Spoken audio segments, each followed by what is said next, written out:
Live. This is News Channel 8 at 6 on your side. Not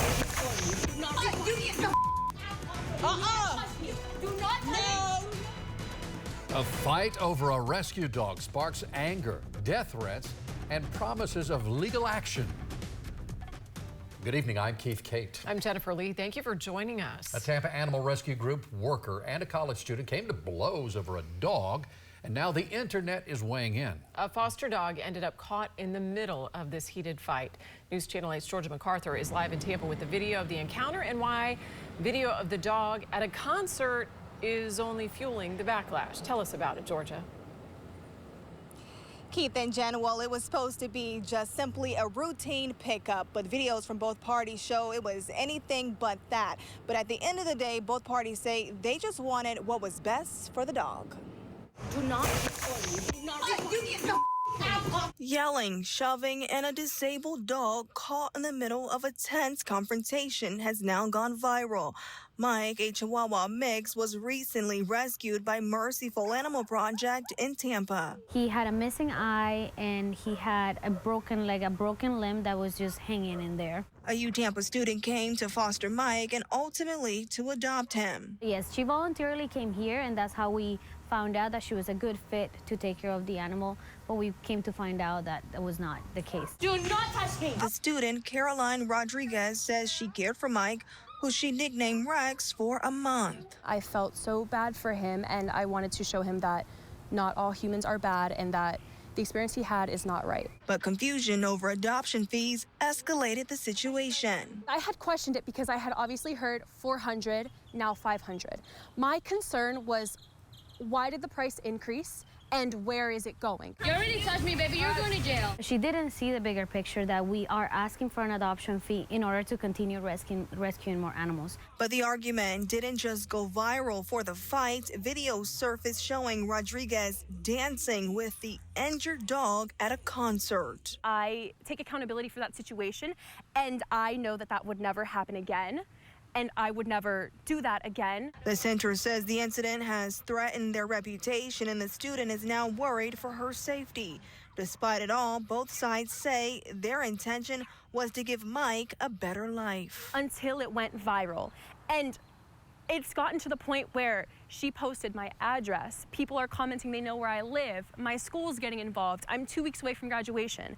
The intent behind all of this and Rex was to give him a loving home. And the rescue center says Mike, the pup, has actually been placed in a new foster home. Both parties have said they will be taking legal action against one another. Keith. Well, Georgia, it sounds like social media is weighing in on all of this, but what are the police, Tampa police, saying about all this? Well, Keith, Tampa police confirmed they are investigating a battery incident. However, they said both parties withdrew their complaint. However, after speaking to the owner here at Merciful Animal Project, she says she's pretty confident about moving forward with pressing charges against animal cruelty and abuse against that college student. Keith. Georgia MacArthur reporting live for us tonight. Thank you. And now, a former teacher in Manatee County is in jail accused of touching his fourth grade students inappropriately. Deputies arrested 72-year-old Richard Silberman. He was an English and social studies teacher at Team Success, a public charter school in Bradenton. The fourth grade teacher is charged with 3 counts of lewd and lascivious molestation and 2 counts of battery.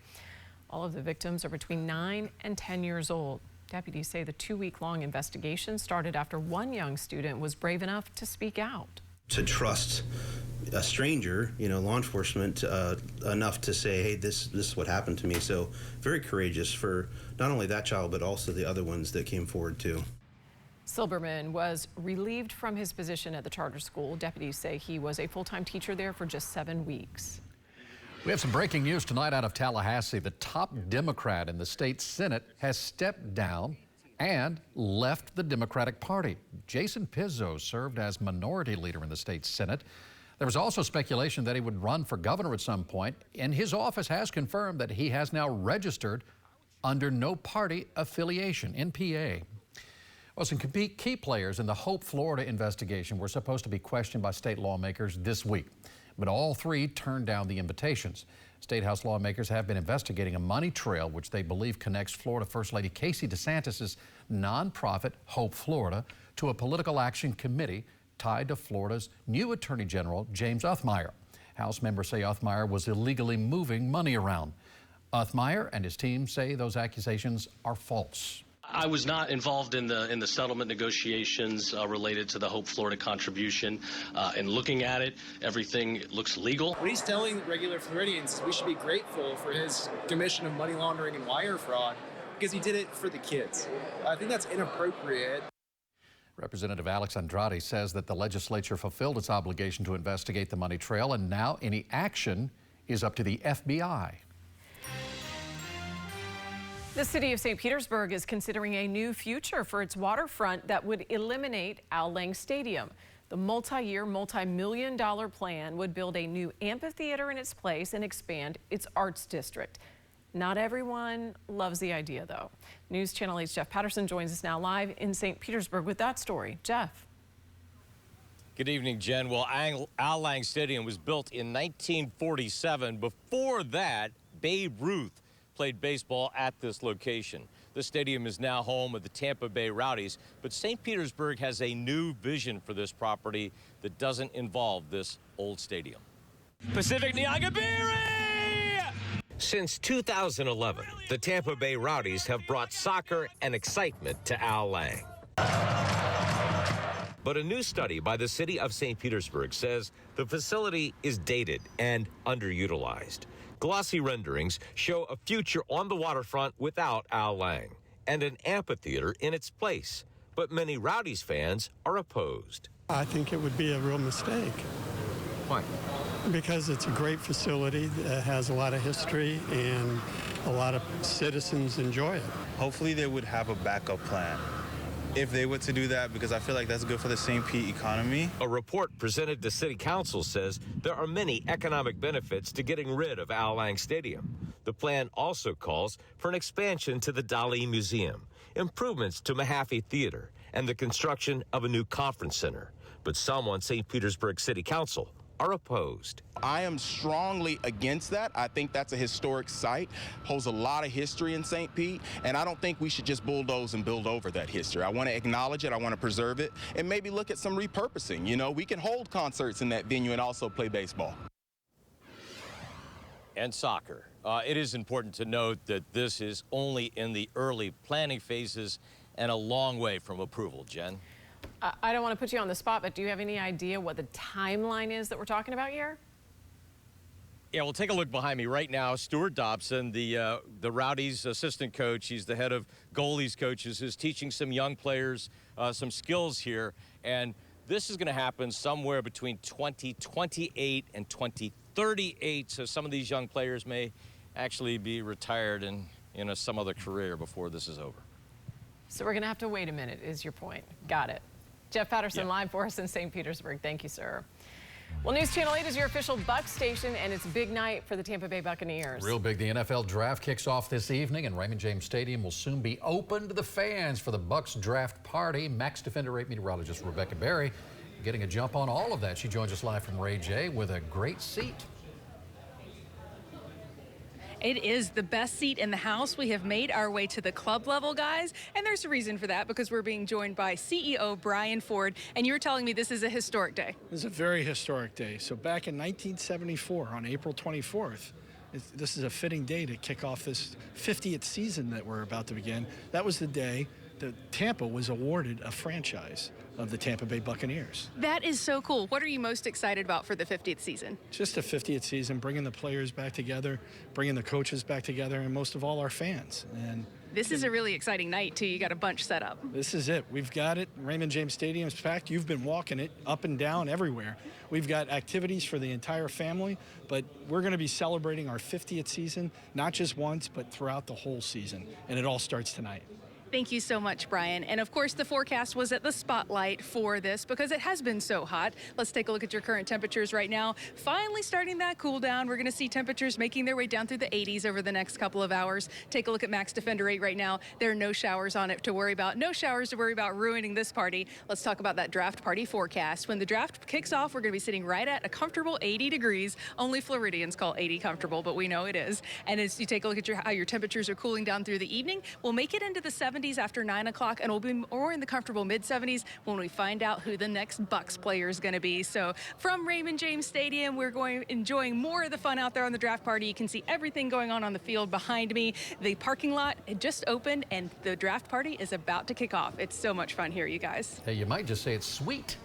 Oh, goodness. He can't escape a dad joke. I did that just Dad for you. jokes. All right, thank you. Dad jokes. Always doing a great job. Dad Thank you, jokes. Rebecca. The Lightning also in the news tonight on the road to the Cup, and tonight is game 2 in this first round of the playoffs. And the Bolts have some work to do after losing game 1 to the Panthers.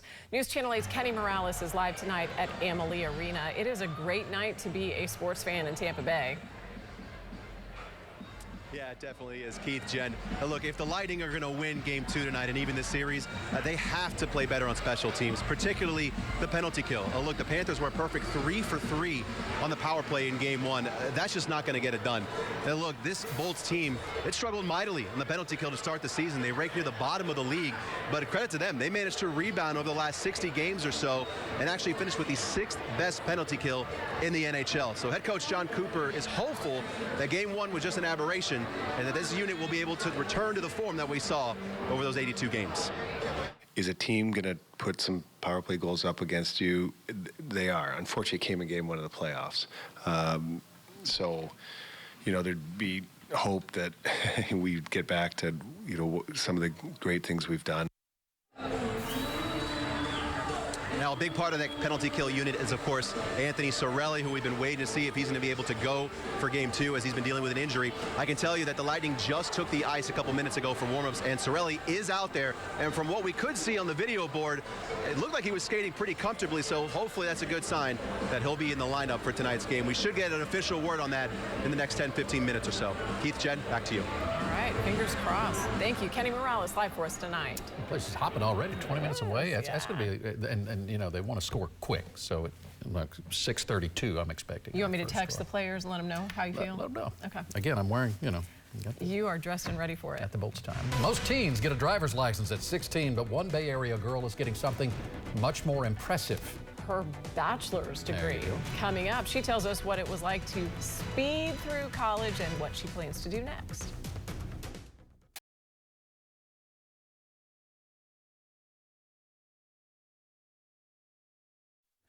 Well, for some people, nothing motivates them like a friendly sibling rivalry. Yeah, tomorrow, a teenage girl is getting her bachelor's degree from Southeastern University a year after her teenage brother did the same.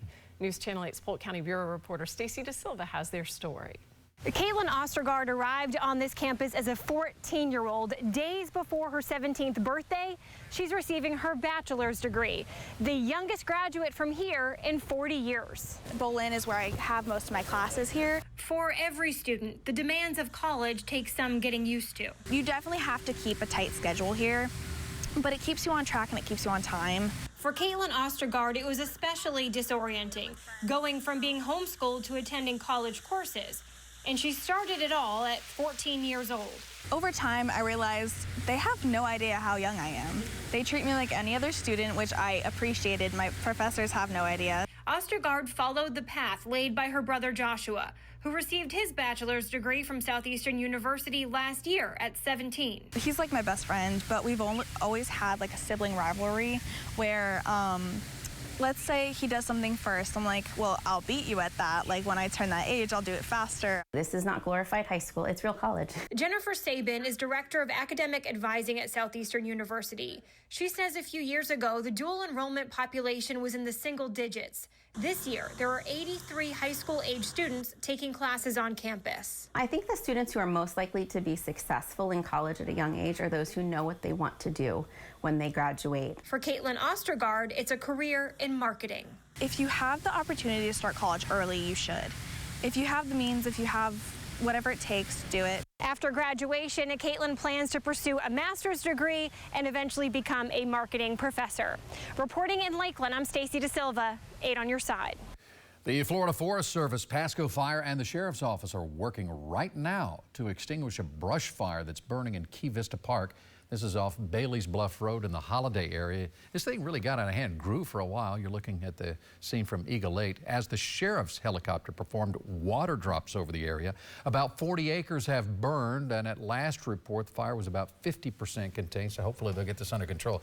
It went from a brush fire to almost like a wildfire in a hurry, didn't it? And it was so dry. And it's so dry. And we have a whole month. We have to get through this next month without any major fires around here. We're in a drought. The drought has gotten worse. We haven't seen much rain over the past 2 months. I don't really see much rain, at least in the extended forecast, over the next 8 days. And usually rainy season begins May 25th, so legitimately a whole month from now. We'll see what happens. All right, first I want to show you the drought monitor, and it was updated today. And as you can see, it's a lot more orange, and that orange indicates severe drought. So a lot of us now are in severe drought. One of the problems is this right here.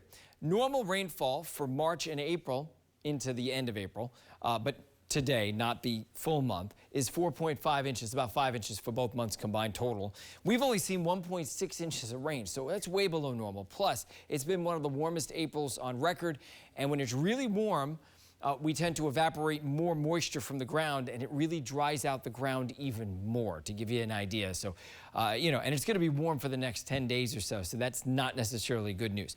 All right, I want to show you what's happening across the state, and really not much. It is very quiet. We had a lot of sun beating down. Didn't have much of a sea breeze until the very end of today, so our temperature at the airport managed to get to 92. That breaks the record of 90, and what's more interesting, it's the 7th time we've got to 90 so far this month. That ties the record, and we're likely to see at least another 5 before the month ends, so we will shatter the record for the most 90-degree days in any April on record in Tampa. All right, in Sarasota, as you can see, we have some buildup. It's a few clouds out there, but otherwise, we're looking good. Temperature's 81. It has cooled down because of the sea breeze. You can see that northwest wind at around 14 miles an hour. So everybody's cooling down now after those highs right around 90. We're going to slip through the 80s, through the 70s, into the upper 60s. That's where we're going to bottom out tomorrow morning, which is exactly where we were this morning. And it's actually been comfortable in the mornings. I'm not sure if you had a chance to walk outside early today, 7, 8, 9 in the morning. It was fine. But it really does heat up during the afternoon. So tomorrow afternoon is going to be a lot like today, about 93 Brooksville, but 88 closer to the water in Newport Richey. In Pinellas County, upper 80s, Tarpon Springs 88, but Temple Terrace, you're headed to 93 degrees. Manatee, Sarasota counties along the coast, it'll be in the 80s, but inland Lakewood Ranch, you're headed to 93. Across Polk County, right around that 90-degree mark. Same thing for Hardy, DeSoto, and also into Highlands counties. So here are the records tomorrow. Here are the records on Saturday, and we stand a chance at tying or breaking a record here or there for the next 3 days. We're going to be flirting with those records. Now, if you're going to be doing some boating, the good news is winds will be east 10 to 15 knots or less during the morning, then a sea breeze during the afternoon. So actually great boating conditions. Water temperature 77. Hot is the weather word straight through the weekend and into next week as well. No rain expected on Sunday. Then as we head into Monday, this front will get here. It's not going to cool it down, but may squeeze out a couple of scattered showers late in the day and maybe another leftover shower as we head into Tuesday. There's that 40% chance of rain on Monday. But the heat's going to be relentless, at least through next Friday. But look at this cool dip right here. That's going to get to us on Saturday and Sunday, next Saturday and Sunday, finally cooling it down. But up until that point, our temperatures will be straddling the 90-degree mark, and humidity is going to go up even more next week, so it's going to feel a little bit more uncomfortable. All right, so here's a look at your 8-day forecast. Lots of sun, dry through the weekend. There's that 40% chance of rain Monday and a slight chance of a shower Tuesday. Plenty hot and humid as we head through the remainder of next week. That's Check Your Weather Forecast. We'll be right back. Cuomo, O'Reilly, Smith, the first 100 days, a primetime event in a live town hall special. The big voices and your voices. Cuomo Town Hall, the first 100 days, live Wednesday, 8, 7 Central, only on News Nation.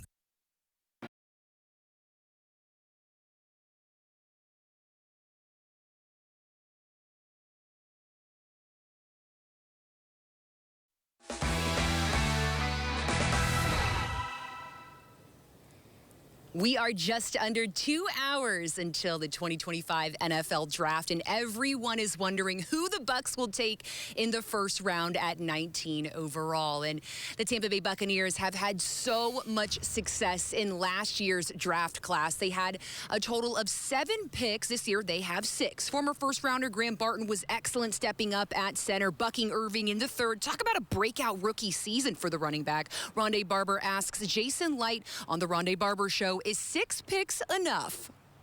I mean, ideally, I'd like to have more. It's really the quality of the player, though, that matters. If all 6, if we just stay put on all 6 of those picks and they're all good players and help us out, or even 5 out of the 6 or 4 out of the 6 are really good players, then you made the right decision. Round 1 begins at 8 p.m. and we actually have team coverage tonight, so I want to bring in Kenny Morales, who is covering Game 2 of Round 1 between the Lightning and the Panthers. And Kenny, is the Anthony Cirelli prayer circle working? Hopefully it is. I think it might be. I think we heard your prayers over there at One Buck Place. I can tell you right now, Anthony Cirelli, he did take warm-ups with the Lightning squad earlier, and he seemed to be skating pretty comfortably, and it sounds like he's going to go ahead and try and give it a go in Game 2, which is huge for this Bolts team. Look, Anthony Cirelli doesn't garner a lot of the headlines like a guy like Nikita Kucherov or Braden Point does, but make no mistake about it, he plays a huge part of the Bolts' success. It's not just it's a little piece. He's a massive piece of this team, and depended on in so many different areas. So definitely gonna take an effect, but that's not. Yeah, I mean it is what it is. Cirelli back in the lineup. A lot of fans making their way through Thunder Alley. Should be a good night tonight. Plus, Keith's got his lucky Bolts tie on. Give me the Lightning for the win tonight, guys. Back to you. Well, Thundertastic it's going to be. I'm going to call it now. We'll have more at 11 on that, right? Nightly News is next. Good night.